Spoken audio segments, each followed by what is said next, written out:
Hey, Saretsky here. Welcome back to the show. I want to touch on two things this week. I want to touch on the federal budget, all the changes that they made regarding housing, what they changed, what they didn't change, how it's going to impact the real estate markets and moving forward. The big important signal that I think is worth paying attention to from the federal government. And then ultimately, I want to talk on what is happening, an update to the land claims issues that you're hearing about in the media, particularly in Richmond, again, a city where I grew up in. So I want to touch on that briefly. But first and foremost, the federal budget, $78 billion deficit, came in slightly lower than market expectations. Again, you can kind of get into the nuances of that. We did a huge deep dive on the federal budget on the Loonie Hour podcast this week with guest Sean Spear. Sean Spear actually used to do budgeting for Stephen Harper back in the day. So if you want to get a deep dive, hour-long plus discussion on the federal budget, go check out this week's Loonie Hour. But if you want to touch on the quick nuts and bolts on the housing sector, there was really actually no real significant changes at all in this budget. There's really like housing was not, it was really barely mentioned in the federal budget. So despite all the talks about, housing crisis, housing bust, we need to build 500,000 homes, everything you can think of, there was really hardly any discussion on housing. So the ones that really stood out for me was first and foremost, during the campaign election, Mark Carney promised the MERB program, multi-unit residential building program, which effectively was a tax scheme. It was a tax, almost like a rebate, which basically allowed you to basically grind down, depreciate your buildings very, very quickly. A lot of the depreciation up front to get very taxable benefits effectively. So for high income earners, we had this program back in the 70s, but it was actually so successful and it actually cost the government a lot of money from a tax revenue perspective. And so that's why it was ultimately scrapped. He proposed to reintroduce it to spur the construction of a rental housing. Again, keep in mind, if you offer favorable tax credits, obviously you sort of dangle that carrot out front. It's most likely the private sector is going to take that carrot and run with it. But he did not introduce that program. So despite, again, the campaign promises, the MERB program was not brought in. There was also basically he eliminated the underutilized housing tax. So that's effectively, remember, Trudeau, and I think in 2023 brought in basically it was like an empty homes tax at a federal level. I think it was 1% annual tax on your property if you weren't using it. I think it was like 6 months a year, which effectively basically doubled down or overrode the city of Vancouver and the city of Toronto empty homes tax that we already have in place here. So it was kind of like you're basically like double dipping. The program was like really failed to generate any significant tax revenues. In fact, it actually, based on the math that I'm looking at, cost roughly the same to actually administer than the tax revenues brought in. Just imagine if you're like a homeowner in like Vancouver or Toronto. Let's focus on Vancouver because that's where we are here. So you have to file every year. You have to file a City of Vancouver empty homes tax. You then have to file a BC speculation declaration. Then you have to file the UHT, the underutilized housing tax. You have like 3 documents that you have to fill out every single year. And you can imagine, right, if you're like a busy family or like an old retiree, you didn't get your thing in the mail and you forget. So like a lot of people actually ended up getting hit with all these declaration taxes, where typically people just like forgot, they missed the deadline or just didn't even know they had to declare it. So a totally useless tax. It really had no significance on the housing market. Glad to see that's gone. But the other thing was basically the federal government they increased $20 billion over the next 10 years, an additional $20 billion roughly over the next 10 years to fund local infrastructure. Again, one of the big challenges in all of these municipalities is effectively, listen, we have to upgrade our infrastructure if we want to build new housing, duplexes, triplexes. We need to upgrade the infrastructure to support this higher density, but we don't have enough funding. We just can't manage our budgets properly. And basically, what they've been doing is instead of raising property taxes, which is not politically popular or palpable is they basically have been jamming all these taxes and fees, effectively development charges on new construction to the point where development fees and taxes now account for roughly 20% of the cost of a new home in places like Vancouver and Toronto. It's much easier to hide these tax increases and pass them on to developers because everybody, the general view from public is they have no idea. Number one. Number two, everybody hates developers. So it's just easier to pass it on. But ultimately that feeds through into the end cost of delivering new housing, right? I mean, like it's just an input that goes into the pro forma that ultimately has to be eaten by the end user. So the Carney government saying, listen, we'll give you 20 billion over 10 years, contingent on you basically lowering or not raising your development fees and charges. I think it's a relatively drop in the bucket. I think what's likely to happen is the season will say, okay, we won't raise them this year. Give us the money. And then 2 years later, they raise them back as they always do. So that's number one. But I think the big signal is this. The big signal is this. They allocated another $20 billion to the Canada Mortgage Bond Program, which effectively is the program responsible for funding CMHC rental financing. So the most successful program in Canada today on the housing front is the CMHC MLI Select program. It gives developers 95% loan to cost on new rental construction, so massive leverage to build rental apartment buildings, and then gives them on completion, gives them 50-year amortizations. And so this is what has been basically financing rental construction in this country to a point where rental units under construction is at all-time record highs. And as the pre-sale market collapses and you can't sell pre-sale units to end users, more and more developers are converting and going to rental. And the only reason why they're doing that is because they're getting this favorable financing from CMHC. So increasing the allocation from 60 billion to 80 billion in the Canada Mortgage Bond Program allows that CMHC program to have effectively enough juice to continue to finance these projects. So what the Carney government is effectively saying is, listen, this has been a successful program. Let's continue to sort of utilize it and push it moving forward. And so when I look at that, okay, so when I look at what they're doing with the CMHC program, and when I look at what they announced to build Canada Homes, $13 billion to build, social housing effectively, I don't think a program that's going to be ultimately very successful. But what they are telling you in this budget is they are telling you they are not stimulating demand. They are not stimulating housing demand like many governments have done previously. They are not going to help first-time home buyers really get into the market. A little bit of GST here for running. Yeah, very, very little. What they are doing is they're saying the pre-sale market is effectively dead. We cannot continue to subsidize end user stimulus for demand. We are going to curtail that. We're going to focus on rental housing. You are not going to the old adage, you'll own nothing and be happy. Government is focused on building rental housing. That is what this budget is telling you. And that is ultimately the signal that I take away from this is that, again, when you look at it all, they are going to focus on building rental housing. And then again, they are not stimulating demand. If you look at it, they actually announced further reductions to the immigration side, which effectively, you read that budget, they really threw Trudeau under the bus saying, listen, we dropped the ball, we screwed up. We have to get immigration, their words, not mine, back under control.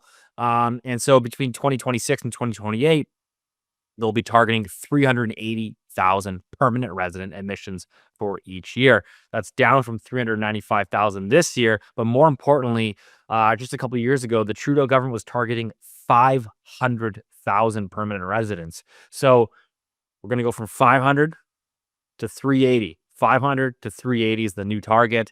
They're also going to announce cuts to temporary resident admissions, which we've talked about before, which would see a target of 385,000 in 2026 and 370,000. So reducing those further in 27 and 28.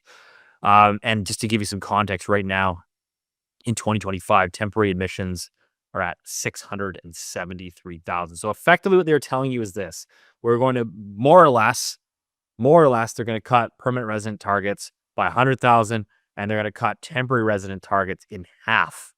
Okay. So again, the government is saying we're not going to stimulate housing demand. We're going to let the market sort itself out. It's a mess. It's going to sort itself out. There's not going to be a whole lot of pre-sales getting built. We're not coming in to bail out anyone, but we're going to continue to fund and finance the rental side of housing. That's what's going to get built over the next several years. And again, I think this is critically important for those in the pre-sale space, the development space. That is the signal to take away, because there have been entire business models in this country built over the last 10 to 20 years on the pre-sale model. The pre-sale model is dead. It is dead for the next few years. I hate to be the bearer of bad news for those in that space. The pre-sale market is dead. We are fundamentally changing how housing gets built in this country. It is all going rental. Okay. I want to chat on the First Nation stuff. I've been getting into it, disputing, tweeting with woke journalists online, people that are missing the signal from all of this. The First Nation stuff in Richmond, where I grew up, on the land, and that little land, I actually used to rent a condo there, so I'm very familiar with it. I've read all the legal cases. I've spent copious amounts of time with this. I've had conversations with banks. I've had conversations with lawyers. I am well versed in this. I'm not the be all end all expert, but I understand it well enough to hopefully summarize it in very simple layman terms for everybody to understand the actual importance here. The importance here is that the judges are effectively saying two titles, Aboriginal title and fee simple title, can coexist. They can coexist. That might work in the legal judge's world, in their brain that might work, but in the real terms, in the real life that we work in and operate, and when I deal with clients and investors and banks in the real world, you can't have two titles coexisting. And so this is setting the case precedent for basically there's going to have to be some sort of resolve. It's very difficult to get bank financing, okay, if they're not sure of what the collateral they're lending against, who actually owns the land. There's going to have to be some sort of treaty effectively negotiated between the fee simple owners and the government and the First Nations band. Are we going to be leasing the land from the First Nations? Who's going to be running it? Who's going to be operating it? It needs to be negotiated. Ultimately, what I think is going to happen is the government's going to have to basically start stroking checks to all these land claims that are going to be popping up, and they're going to probably, part of those negotiations isn't all going to be checks, but it's going to be giving away crown land to most likely protect the fee simple land. So I don't think you're necessarily going to lose your house, but until this gets resolved, okay, until you can actually have this case resolved that's now being challenged in the Supreme Court, which is going to take years, until it gets resolved, your home is effectively illiquid. No one's buying it. I'm a realtor. I work with buyers. I'm not giving them any advice to come in and buy that. I wouldn't touch it until it gets resolved and you have clarity. It's illiquid. The banks, their official stance, one large bank, I won't name names, is out. They're out. Private lenders, most of them are out. Some of the other big banks publicly are saying, listen, we'll still do it, but we're monitoring. Don't be surprised if your loan to value comes in a lot lower than you expect. Don't be surprised if your appraisal comes in a lot lower than you expect, because they don't really want the business. But they also can't come up publicly and say, hey, we're not going to lend. By the way, now there's all these protesters hanging outside RBC saying you're anti-reconciliation. So they're just keeping their mouths shut. They're keeping their mouths shut and they're watching. But the reality is there's no buyer for this type of product today. And why would there be? Unless you're selling at a substantial discount boost, you have to be compensated for the risk. And so ultimately, who's impacted most? It's these young families that are stuck effectively in these properties. If you want to get on with your life, you want to move, you want to sell, you got a job relocation, you got a divorce, you got an estate sale, you're stuck. You ain't selling, your property's illiquid until this gets rectified in the courts, which is probably several years from now at a minimum. So this ultimately brings us to the next land claim, which is, we just found out, and it's been ongoing, and a lot of this is sort of quiet behind closed doors, is there's now a First Nations land claim for the entire city of Kamloops, and Sun Peaks Resort. So now you got a city of 100,000 people in BC that, again, if it follows the case precedent that has been set by the judge in the Cowichan ruling, it says that Aboriginal title supersedes fee simple. So I want to clip in from one of the leading First Nations lawyers on this. Let's clip to that interview right now. Ruling is clear. Private ownership is in jeopardy. A precedent that will flow from this case is that sections 23 and 25 of the Land Title Act do not apply to Aboriginal title. Those are not my words. Those are the judge's words, paragraph 3551. That's there in black and white. So anyone suggesting this is about 800 acres, it's simply not the full story on the decision. A decision, Isaac says, puts BC in a unique category. So far as I am aware, as the only Western economy on the planet where you can't take indefeasible title to the bank, that in fact your indefeasible title is now defeasible. This obviously needs to be corrected. The federal and provincial governments, the City of Richmond, the Musqueam Indian Band, and the Tawasin First Nation are all appealing the BC Supreme Court ruling. It's time we all get off our political high horses and learn how to walk together. But the province has yet to give a clear explanation of what together entails. So again, until this is overruled, I think all of fee simple, like the province, basically the country almost doesn't work if you don't have private home ownership, private fee simple title to land. If that is effectively overruled or overwritten, I don't see how you can have a functioning society. I don't see how banks can operate. I don't see how any of it works. It's ultimately going to have to get fought and disputed in the courts and the legal system. But again, until then, it just adds this layer of uncertainty, which is ultimately my point. My point being is that, listen, I don't think you're going to get, have to hand your keys over and you're going to be out of your house and you're going to be homeless. But what's going to happen is as these pop up, again, you just run to the scenario where it creates additional uncertainty. If your house is tied up in this area of a land claim, like it is in Richmond, no one's going to buy that. And so you're just stuck in this property until this gets sorted out through the system. I think you're going to see all the crown land, a lot of the parks. The government has brought in legislation to basically allow them to negotiate in private behind closed doors. So the public is not made aware of these negotiations. They were trying to keep it all hush hush. So this is a huge, huge front page #1 story that everyone is paying attention to. And I want to point you to conversation, a snippet here from Indigenous law firm OKT. They're one of the leading law firms on Aboriginal rights. And so they say, quote, Aboriginal title is a prior and senior. It is a senior right to land. It is not an estate granted by the Crown, but rooted in prior occupation. It is constitutionally protected. The question of what remains of Aboriginal title after the granting of fee simple title to the same lands should be reversed. The proper question is, quote, what remains of fee simple title after Aboriginal title is recognized in the same lands? And so again, this is ultimately the conversation that is taking place today. And the case precedent that has been set by this ruling that, by the way, was in the court system for years and years and years and years and years until a ruling was finally placed. And that ruling is ultimately bringing to light the rest of all of the land claims, 90+% of British Columbia that is in an unceded territory. They're now saying, okay, that is the case precedent, and how that case precedent likely sets the stage for all the other land claims that most people were not in tune with or paying attention to. Now all of a sudden they're paying attention to, because again,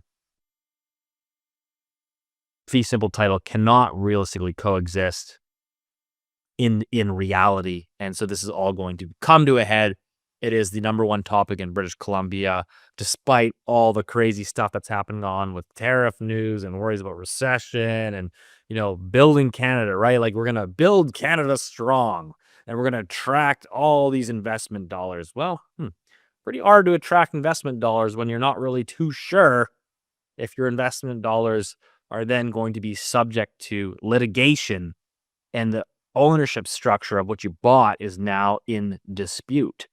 So, timing of which could not have been worse. But as always, continue to watch. We'll see you next week.